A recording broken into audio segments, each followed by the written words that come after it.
আমি সঞ্জয় কর্মকার সঞ্জয়ের সঙ্গে কিছুক্ষণ ইউটিউব চ্যানেলে সকলকে জানাই স্বাগত এবং আন্তরিক শুভেচ্ছা।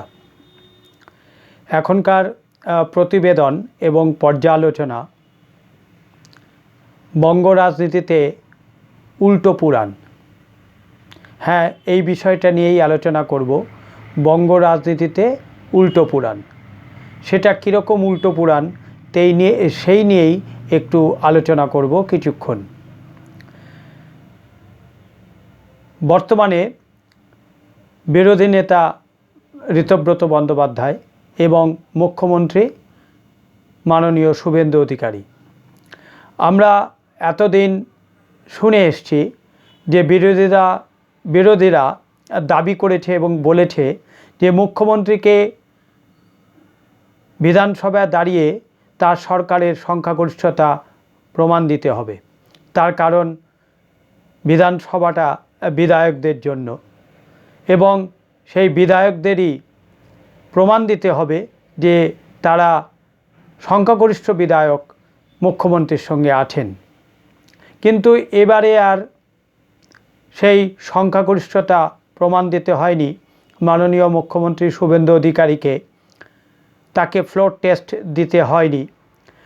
তার সঙ্গে সংখ্যাগরিষ্ঠ বিধায়ক রয়েছে, এ নিয়ে কারো মনে কোনো প্রশ্ন বা দ্বিমত নেই।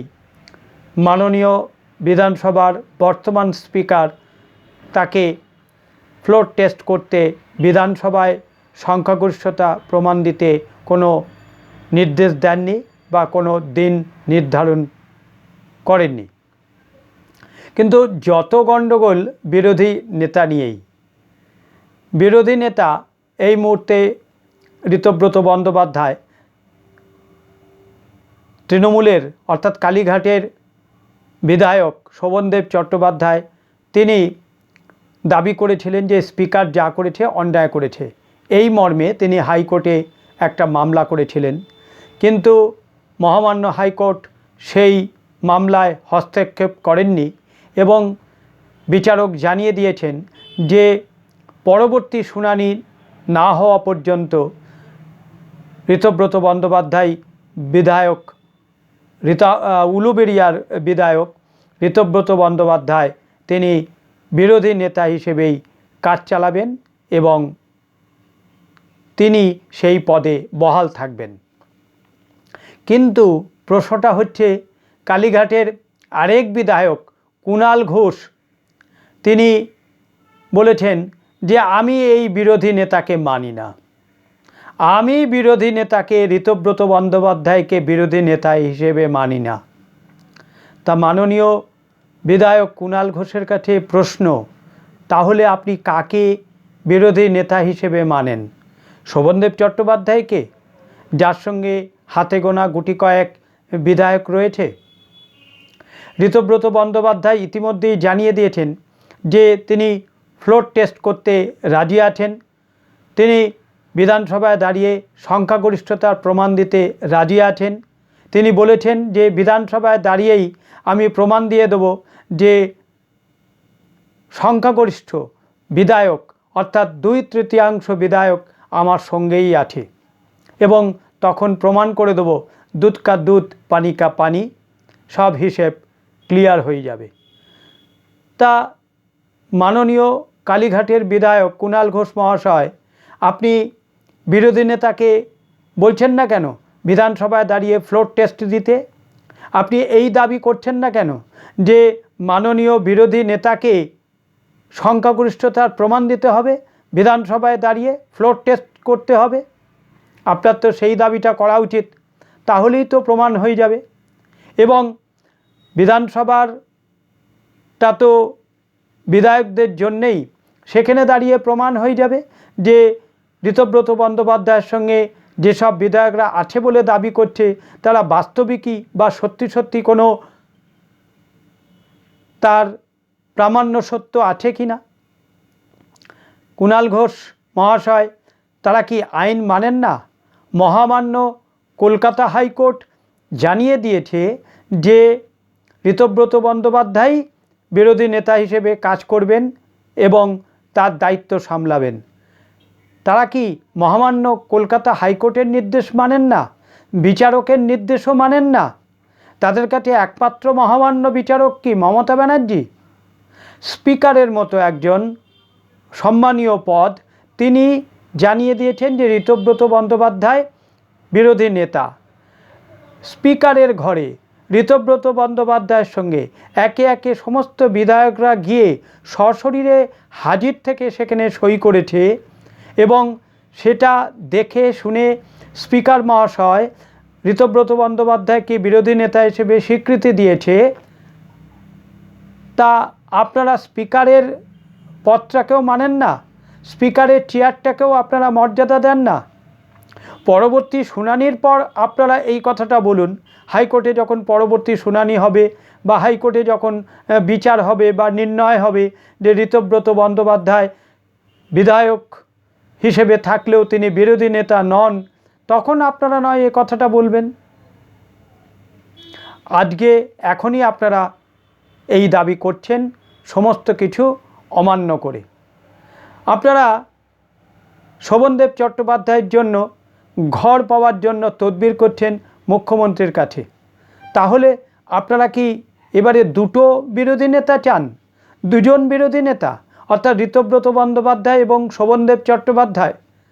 আপনাদের গুটি কয়েক বিরোধী বিধায়কদের জন্য আপনারা ঘর চাইছেন। বেশ, চাইতেই পারেন, এ চাওয়াটা কোনো অন্যায় নয়, অন্যায্য দাবিও নয়। সংসদীয় রাজনীতিতে বা বিধান পরিষদীয় রীতিনীতিতে বা রাজনীতিতে দাবি দাওয়া থাকবেই এবং আলোচনা থাকবেই, এগুলো চলতে থাকবেই। কিন্তু আপনারা একবার মনে করে দেখুন তো যে গত বছর আপনারা মাননীয় শুভেন্দু অধিকারীকে কবার সাসপেন্ড করেছেন, গায়ের জোরে কবার তাকে সাসপেন্ড করে বিরোধী নেতাকে ফ্লোরের বাইরে রেখে, বিধানসভার বাইরে রেখে আপনারা বিধানসভা চালিয়েছেন। আপনাদের কি মনে পড়ে? আপনাদের কি মনে আছে? কেউ কেউ মজার ছলে ইঙ্গিত করে বলেন যে গত 15 বছরের স্পিকার বিমান বন্দ্যোপাধ্যায় তিনি নাকি একদিক ছাড়া আর কোনো দিকে তাকাতেন না। তিনি ডাইনে বাঁয়ে সামনে পিছনে পাশে এপাশে কোনো দিকেই নাকি তাকাতেন না। তিনি নাকি একদিকে তাকিয়েই তিনি 15টা বছর বিধানসভা চালিয়েছেন। কেউ কেউ মজার ছলে ইঙ্গিত করে বলে, তার দিকে ইঙ্গিতপূর্ণ একটা মন্তব্য ছুড়ে দেয়, কিন্তু সেটা তো পরের কথা। কিন্তু এই 15 বছরে তিনি কি দৃষ্টান্ত রেখেছেন তার কথা কি কেউ বলছে? স্পিকার বিমান বন্দ্যোপাধ্যায়ের কথা কি কেউ বলছে? এখনও উদাহরণ দিতে গেলে বামফ্রন্টের সেই প্রয়াত স্পিকার হাসিম আব্দুল হালিমের কথা মানুষ বলছে। হাসিম আব্দুল কি উদাহরণ সৃষ্টি করেছেন বা কি করেছেন বিরোধী নেতাদের জন্য বা বিরোধী দলের জন্য, সেইটা আজও উল্লেখ করছে। বিমান বন্দ্যোপাধ্যায়ের কথা বলছে। তিনি তো কম দিন স্পিকার ছিলেন না, 15টা বছর স্পিকার ছিলেন, সেটাও তো নেহাত কম নয়। কিন্তু বিমান বন্দ্যোপাধ্যায়ের কথা কেউ না বলে তারা প্রয়াত বিগত বামফ্রন্ট সরকারের স্পিকার হাসিম আব্দুল হালিমের কথাই বলছে। অর্থাৎ তার যে কাজ সেটা আজকেও স্মরণীয়। এটাই সবথেকে বড় কথা। যার কাজ স্মরণীয় হয় তিনিই তো বরণীয়, তাই না? এছাড়া আরেকটা ব্যাপার হচ্ছে যে বিধানসভায় ঋতব্রত বন্দ্যোপাধ্যায় তিনি বিরোধী নেতার চেয়ারে বসতে চাননি, কিন্তু বিধানসভার সেক্রেটারিয়েটের দপ্তর থেকে বা সচিবালয়ের দপ্তর থেকে ঋতব্রত বন্দ্যোপাধ্যায়কে জানিয়ে দেওয়া হয়েছে যে আপনার ব্যক্তিগত ইচ্ছা অনিচ্ছার কোনো মূল্য নেই বা ব্যক্তিগত কথার কোনো গুরুত্ব নেই। পরিষদীয় দলের একটা বা পরিষদীয় বিধি ব্যবস্থার একটা নীতি নিয়ম আছে, কনভেনশন আছে, প্রথা আছে, সেটাকে মানতে হবে। আপনি বিরোধী নেতা, অতএব আপনাকে বিরোধী নেতার চেয়ারেই বসতে হবে। ঋতব্রত বন্দ্যোপাধ্যায় তা জানিয়ে দিয়েছেন, তিনি মেনে নিয়েছেন, তিনি বিরোধী নেতার চেয়ারেই বসবেন, এটা তিনি মেনে নিয়েছেন। আরেকটা কথা কালীঘাটের বিধায়কদের উদ্দেশ্যে বলাই যায় যে আপনাদের কাছে তো একটা প্রবাদ হয়ে গেছিল বা মিথ হয়ে গেছিল যে কালীঘাটের দলে একটাই পোস্ট, বাকি সব ল্যাম্প পোস্ট। তা বাকি সব ল্যাম্প পোস্টদের নিয়ে আপনারা টানাটানি করছেন কেন? আপনারা একটা পোস্ট নিয়েই থাকুন। আপনাদের কাছে তো একটা পোস্টই সর্বে সর্বা, একটা পোস্টই তো আপনাদের জগৎ, আপনাদের পৃথিবী। অন্যান্য যে ল্যাম্প পোস্ট তারা খাঁচা থেকে বেরিয়ে এসে খোলা হাওয়ায় একটু রাজনীতি করতে চাইছে, সেই ল্যাম্পপোস্টদের ধরে আপনারা টানাটানি করছেন কেন সেই সাংসদ বিধায়কদের? আরেকটা কথা বলাই যেতে পারে যে কালীঘাটের বিধায়কদের, যে মমতা ব্যানার্জি তো হেরে গিয়েছিলেন, মমতা ব্যানার্জির ছবি লাগিয়ে যারা জিতেছেন, মমতা ব্যানার্জির সশরীরে থেকে তো মমতা ব্যানার্জি হেরে গেছেন। তাহলে মমতা ব্যানার্জির ছবিটাই কি সব থেকে বেশি গুরুত্বপূর্ণ? মমতা ব্যানার্জি নিজে যেখানে দাঁড়িয়েছেন সশরীরে, সেখানে মমতা ব্যানার্জি হেরে গেলেন দু জায়গায়, নন্দীগ্রাম এবং ভবানীপুরে। যিনি পরাজিত হয়েছেন তাকে আপনারা পদত্যাগ করতে বলছেন না বা বললেন না, যারা জয়ী সাংসদ, যারা জয়ী বিধায়ক তাদের বলছেন পদত্যাগ করতে। কি অদ্ভুত যুক্তি! যিনি পরাজিত তিনি কোর্টে গিয়ে মামলা করছেন, তিনি বলছেন আমি হারিনি, আমি জিতে গেছি, আমাকে হারিয়ে দেওয়া হয়েছে। তো যাই হোক, কোর্টের বিচার করবে, নিশ্চয়ই বিচার ব্যবস্থা আছে, কোর্ট বিচার করবে, কে জিতেছে কে হেরেছে তা নিশ্চয়ই কোর্ট একদিন জানাবে। তবে নন্দীগ্রামের মামলার এখনও ফয়সালা হয়নি, ভবানীপুরের মামলার ফয়সালা কবে হবে সেটা ভবিষ্যৎ বলবে, সময় বলবে। কিন্তু তিনি পদত্যাগ না করে তিনি বলছেন যে আমি হারিনি। সেখানে অবশ্য নির্বাচন কমিশনের আইনজীবী থাকবে, মাননীয় শুভেন্দু অধিকারীর আইনজীবীরাও থাকবেন, তারাও নিশ্চয়ই তাদের মতো করে যুক্তি দেখাবেন বা বলবেন, প্রকৃত সত্য বা প্রকৃত মিথ্যা কোনটা তারাও উদ্ঘাটন করবেন। যাই হোক, সেটা বিচার্য বিষয় এবং বিচার ব্যবস্থা তা জানাবে। কিন্তু প্রশ্নটা এইখানে, যিনি পরাজিত তাকে আপনারা পদত্যাগ করতে বলছেন না বা বললেন না, যারা জয়ী সাংসদ, যাদের এখনও টার্ম রয়েছে 28-29 সাল পর্যন্ত, তাদেরকে বলছেন পদত্যাগ করতে। মমতা ব্যানার্জির ছবিটাই যদি এত গুরুত্ব হয় তাহলে মমতা ব্যানার্জি সশরীরে হারে কেন? এই প্রশ্নটা আপনারা করবেন না? আপনারা মমতা ব্যানার্জির কাছে করবেন না? আপনারা নিজেদের অন্তরাত্মার কাছে প্রশ্ন করবেন না? আপনারা এটা বলবেন না যে একজন পরাজিত তিনি পদত্যাগ করছেন না, অথচ যিনি জয়ী তাদেরকে আমরা পদত্যাগ করতে বলছি? এটা কি গায়ের জোর নয়? এটা একটা গায়ের জোরই বলা যেতে পারে। যাই হোক, গণতন্ত্রে আপনাদের বিশ্বাস থাকলে নিশ্চয়ই এ কথা বলবেন না। আবার বলি, বিধানসভাটা বিধায়কদের জন্য, সেখানেই সব প্রমাণ হবে। বিরোধী নেতাকে সেটাও যেমন প্রমাণ হবে, মুখ্যমন্ত্রীকে সেটাও প্রমাণ হবে, সেটা প্রমাণ নিশ্চয়ই একদিন না একদিন হয়ে যাবে। আর সংসদীয় রাজনীতিতে যারা খাঁচা ছেড়ে বেরিয়ে গেছেন, হয়তো হাফ ছেড়ে বেঁচেছেন, হয়তো একটু মুক্তির শ্বাস নিয়ে রাজনীতি করছেন, তাদের করতে দিন। 29 সাল তো আসবেই, তখন নয় আপনারা দেখে নেবেন, তখন আপনারা বুঝে নেবেন 29 সালে, অর্থাৎ পরবর্তী লোকসভা নির্বাচনের সময় আপনারা বুঝে নেবেন এই সাংসদদের কার কত ক্ষমতা, কার কত জোর। এটা নিশ্চয়ই আপনারা বুঝে নেবেন, নিশ্চয়ই। এবং আপনারাও সাংসদ দাঁড় করাবেন, তার কারণ আপনাদের রাজ্যসভার সাংসদ সংখ্যা আর বাড়বে না।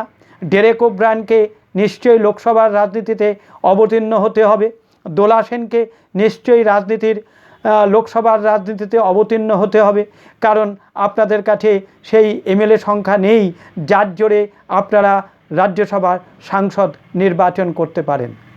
দেখা যাক কি হয় পরবর্তীকালে, পরবর্তী সময় একে একে সব কিছু পরিষ্কার হয়ে যাবে এবং কে ঠিক কে বেঠিক, কে প্রকৃত বিরোধী নেতা তাও সময় বলবে, সব কিছু সময় ঠিক হবে, নির্ধারিত হবে। এটা বলেই এখনকার এই প্রতিবেদন শেষ করছি। সত্যি বঙ্গে উল্টো পুরাণ চলছে, নিশ্চয়ই আবার তা সঠিকভাবেই পরিচালিত হবে। এই প্রতিবেদন শেষ করে বলি, আমার চ্যানেলটিকে লাইক করবেন, সাবস্ক্রাইব করবেন এবং আপনাদের আপনারা কমেন্টস বক্সে জানাবেন।